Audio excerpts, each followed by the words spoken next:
नमस्कार, मैं साक्षी और आपका स्वागत है द प्रिंट लाइन्स में। बरेली की प्रिया सबके लिए मिसाल बन चुकी है। जी हाँ, वही प्रिया जिसने छेड़छाड़ का विरोध किया था तो शोहदे ने उसे ट्रेन के आगे धक्का दे दिया था। हादसे में दोनों पैर और एक हाथ गंवाने वाली प्रिया ने इंटरमीडिएट की परीक्षा 67% से पास की। बेटे की सफलता से परिजन बहुत खुश हैं। कहती नहीं हूँ इसलिए फिर मेरा कुछ टाइम बाद मेरा ऑपरेशन हुआ, मेरे पैर और काटे गए, मेरा हाथ भी काटा गया था। फिर उसके बाद मैं आईसीयू में रही थी मैं 1 महीने लगभग। फिर मेरे अच्छी होती चली गई धीरे धीरे। फिर मुझे ऑर्थो वार्ड में शिफ्ट कर दिया। वहाँ पर लगभग मैं रही थी 15 दिन। फिर मैंने दिवाली के टाइम छुट्टी ली थी डीएम साहब से बात करके। फिर उसके बाद मैं घर आ गई थी। फिर दिवाली के दूसरे दिन ही मेरी मॉर्निंग में तबीयत खराब हो गई थी। फिर मुझे उसी दूसरे दिन को कर दिया था एडमिट। सुबह ही 6 बजे निकल गए थे हम घर से। लगभग 8 बजे के टाइम में हो गई थी एडमिट और वहाँ पर सीओ साहब वगैरह भी आ चुके थे उसी टाइम। तभी वहाँ पर मैं काफ़ी दिन तक रही थी, लगभग 15-13 दिन रही थी एडमिट। फिर घर आ जाने के बाद फिर तबीयत ख़राब हो गई थी। बाद में पैर में पस पड़ गया था। फिर डॉक्टर ने बोला था, पहले डॉक्टर को दिखाया था हमने कि क्या प्रॉब्लम है, तो बोला तो ऑपरेशन करना पड़ेगा, ऑपरेशन से ही पता चलेगा। तो मेरे पैर का दोबारा ऑपरेशन हुआ था 3 बार। तीसरी बार मेरे पैर का ऑपरेशन हुआ था तो अंदर एक टाँका निकला था जो गला नहीं था, उसकी वजह से मेरे पैर से पस निकल रहा था। तभी मेरे दोबारा ऑपरेशन हुआ था। फिर मैं काफ़ी दिन तक 15 दिन हॉस्पिटल में और रही थी। होली भी मेरी हॉस्पिटल में ही निकल गई थी। फिर तैयारी मतलब मैंने घर पे आने के बाद मैंने हल्के हल्के अपने आप को संभाला और मतलब स्टडी करना शुरू कर दिया। और मेरे सर हैं योगेश्वर बरेली के, उन्होंने मुझे कोचिंग पढ़ाई, घर पे ही कोचिंग पढ़ाने आते थे और उन्होंने मेरी फीस भी नहीं दी थी। और मैंने नाइट में स्टडी करना शुरू कर दिया था। लगभग रात में 12-1 बजे तक स्टडी करती थी, 2 बजे तक। जितनी देर तक बैठ मिलता था उतनी देर तक स्टडी करती थी। और नींद भी लेना मुझे बहुत ज़रूरी था क्योंकि अपना स्वास्थ्य भी ठीक करना था, क्योंकि एग्जाम में भी बैठना होता है 3 घंटा लगभग 15 मिनट। बाकी तो मम्मी पापा छोड़ने गए थे मुझे एग्जाम के लिए और मुझे लाइन खींचने में बहुत प्रॉब्लम हो रही थी। फर्स्ट दिन तो एग्जाम में मैं लाइन ही नहीं खींच पाई, तो मुझे टीचरों ने हेल्प करने के लिए मना कर दिया था।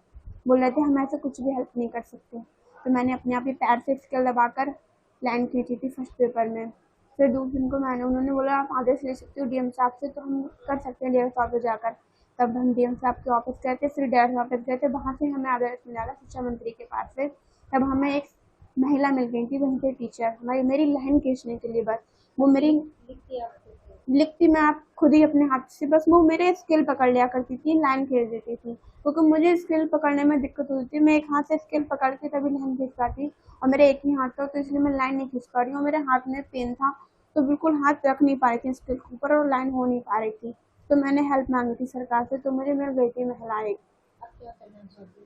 अब तो मैं ग्रेजुएशन करूँगी और बाकी तो डॉक्टर की करना चाहती थी, डॉक्टर की तैयारी अब नहीं करूँगी। अब मैं अपने हाथ और पैर गंवा चुकी हूँ, तो इसलिए मैं आईपीएस यूपीएससी इनके एग्जाम के लिए करना चाहती हूँ। घर वालों को कितना सपोर्ट मिल रहा है आपको? घर वालों को तो मुझे 100% सपोर्ट मिल रहा है। कैसा लग रहा है? बहुत अच्छा लग रहा है। ये मुझे बिलीव नहीं हो रहा था, आपको पता नहीं, मैं मुझे बिलीव नहीं हो रहा कि मैं इतने अच्छे परसेंटेज ला पाऊंगी। मुझे ये बिलीव नहीं हो रहा था मैं फर्स्ट भी आ पाऊंगी, पर मैंने इतनी कोशिश की थी कि मैं अच्छे से अच्छे नंबर गिराऊं और अपने घर वालों का नाम रोशन करूं। अपने जितने लोगों ने मुझे मोटिवेट किया था उनका नाम रोशन करूं। मेरे सर ने मुझे फ्री में पढ़ाया था, उनकी मैं सफलता उनके लिए लेके आऊँ, कामयाबी करके दिखाऊँ उनके लिए। क्या कहना चाहूँगी? ऐसे कई सारे लोग क्या हादसा हो जाता है, क्या कहना? मैं यही कहना चाहूँगी कि हमें अपनी लाइफ में कभी हार नहीं माननी चाहिए। मेरे पास तो राइट हैंड भी है, मेरे पास सब कुछ है। राइट हैंड है तो सब कुछ है। मैं इससे ही लिखती हूँ, पढ़ती हूँ, खाती हूँ, पीती हूँ, सब काम इसी से करती हूँ। तो मेरे लिए तो कुछ कठिन ही नहीं है। अगर एक तरफ से देखो तो मेरे लिए कुछ कठिन नहीं है। और रही बात पैर और एक हाथ की, तो वो मेरा लग जाएगा तो मुझे इतनी प्रॉब्लम नहीं होगी चलना फिरने में थोड़ा बहुत। और बाकी पढ़ाई तो मैं स्टडी करते रहूँगी, फैमिली मेरी पूरा सपोर्ट कर रही है और बाहर के भी लोग मुझे पूरा सपोर्ट कर रहे हैं। अच्छा, मेरा नाम अनीता है और मेरी बेटी अच्छे नंबर से फर्स्ट आई है। मुझे बहुत खुशी हो रही है कि इस हालत में मेरी बेटी ने इतने सारे नंबर से पास हो गई।